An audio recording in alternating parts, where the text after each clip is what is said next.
Hello everyone, how are you? I hope all of you doing well. स्वागत है आपका 60 days spoken English के इस चैलेंज में। इससे पहले तो आपको याद ही है ये बिगनर्स के लिए है। इससे पहले हमने अपने सारे सक्सेसफुली 15 डेज कंप्लीट कर लिए हैं और आज है हमारा डे 16 नहीं 16, ठीक है। अब यहाँ पे आज हम क्या देखेंगे 16 में? माय मतलब तो अब तक आपको याद ही हो गया होगा मेरा। होम क्या है? ये हमारा होम क्या है बच्चों? ये होम एंड रूम्स, होम के अंदर हमारा कमरा रहता है ना। तो आज हम होम्स के बारे में पढ़ेंगे इन इंग्लिश। ओके, सो चलिए स्टार्ट करते हैं। सबसे पहले कुछ वोकैबलरीज देख लेते हैं। तो ये देखिए कितना सारा ये इंजीनियरिंग का किसी ने मैप बनाया है, किसी ने जो आर्किटेक्ट इंजीनियर होंगे ना। अब आर्किटेक्ट इंजीनियर कौन होते हैं मैम? हमें तो पता ही नहीं है, हम तो बिल्कुल बिगनर लेवल के। अरे रुको भैया, बता रही हूँ। आर्किटेक्ट इंजीनियर वो होते हैं जो बिल्डिंग्स के, हाउस के स्ट्रक्चर्स बनाते हैं। सबसे पहले वो स्ट्रक्चर्स बनाते हैं, पूरा नक्शा बनाते हैं, उन्हें हम आर्किटेक्ट इंजीनियर्स कहते हैं, ठीक है। तो आज हम इस नक्शे को देखते हैं क्या कहते हैं। तो ये देखिए, ये हमारा क्या है? टेरिस, जो घर के ऊपर सबसे ऊपर का पार्ट रहता है ना, खुला हुआ, ठंडी ठंडी हवाएं आती हैं, जहाँ पे हम गर्मियों के मौसम में जाते हैं, लेटते हैं हवा लेने के लिए, उसे हम टेरिस कहते हैं। टेरिस और रूफ दोनों एक ही मतलब है। छत को ही हम टेरिस भी कहते हैं और रूफ भी कहते हैं। अब देखिए, जो हमारा पर्सनल रूम रहता है, एक घर में 3 रूम रहता है, किसी घर में 4 रूम रहता है, किसी घर में 1 रूम रहता है। जो पर्सनल रूम रहता है जिसमें हम सोते हैं, जिसमें बेड रहता है। अब बेड से याद रखिए क्या उसे कहते हैं हम? बेडरूम। क्या उसे कहते हैं? बेडरूम, यानी सोने का कमरा। अब यहाँ पे देखिए, अब तो सोने का कमरा तो देख लिए, मगर जहाँ पे सारी फैमिली इकट्ठा होती है, बैठ के बातचीत देखती है, मैच होता है तो मैच देखती है, टीवी देखती है, ये सब देखती है, तो उस रूम को भी तो कुछ कहते होंगे ना। तो यहाँ उसे कहते हैं लिविंग रूम। क्या कहते हैं बच्चों? Living room. ये बड़ा रूम भी रहता है और इसे बैठक कहते हैं। अब घर में लोग रह रहे हैं तो खाए पिए बगैर तो रहेंगे ही नहीं, उससे तो खाना पकाने की जगह को क्या कहते हैं? किचन। क्या कहते हैं?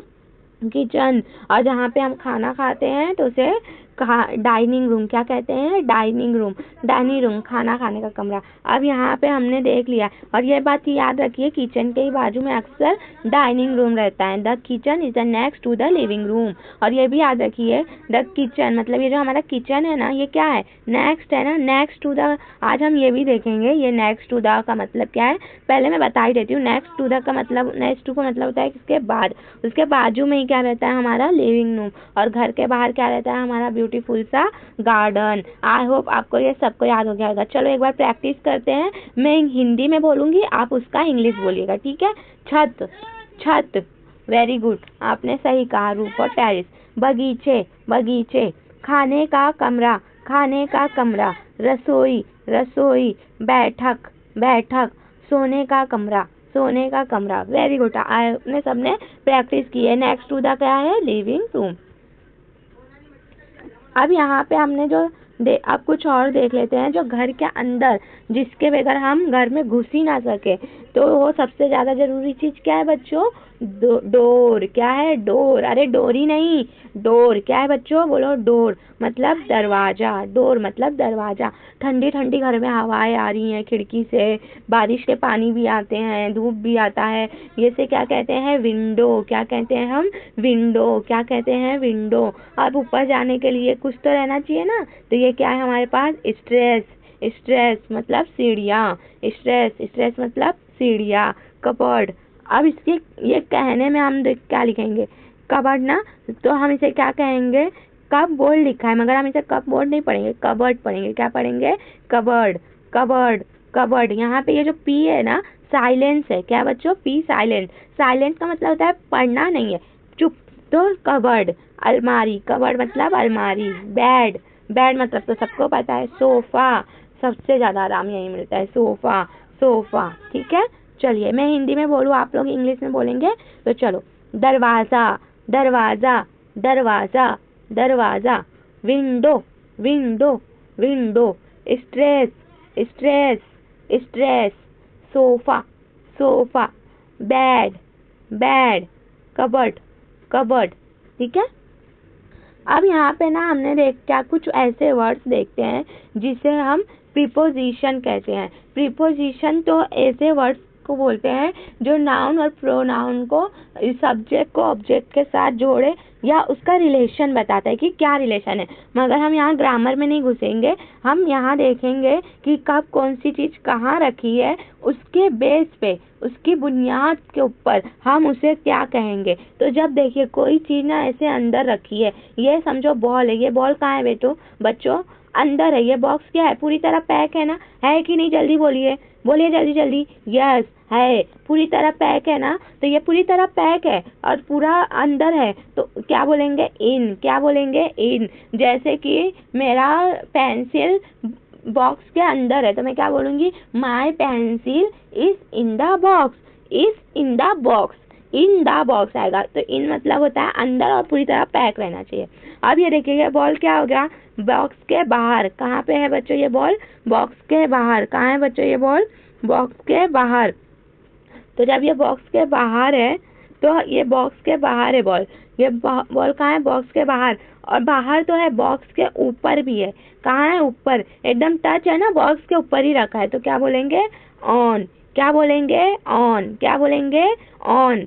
क्या बोलेंगे बच्चों, ऑन। अब यहाँ देखिए बॉल क्या है, बॉक्स के नीचे। कहाँ है बच्चों बॉल, बॉक्स के नीचे और बॉक्स से सटा हुआ, तो इसको क्या बोलेंगे, अंडर। क्या बोलेंगे, अंडर। अंडर बोलते हैं ना पानी के अंदर, तो अंडर द वाटर बोल दे, इन द वाटर नहीं, अंडर द वाटर।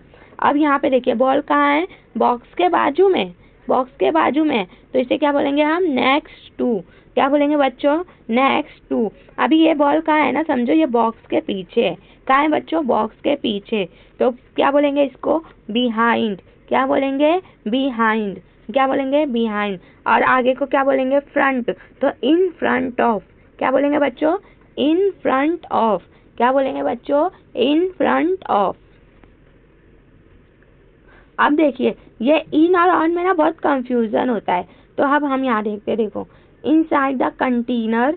देखो यहाँ पे बैग के अंदर बुक है हमारी, हाँ, तो यहाँ पे ऑन नहीं रहेगा, कि ऑन कब आता है, अंदर खुला सरफेस रहना चाहिए और सरफेस के ऊपर वो चीज़ रखी रहनी चाहिए, तब हम लोग इन ऑन यूज़ करेंगे।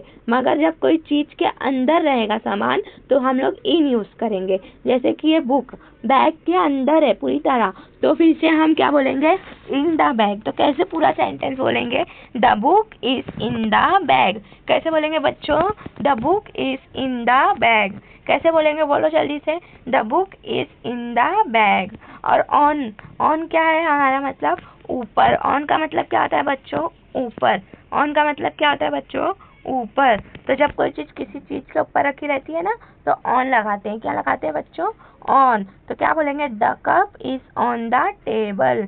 The cup is on the table मतलब ऊपर रखा है।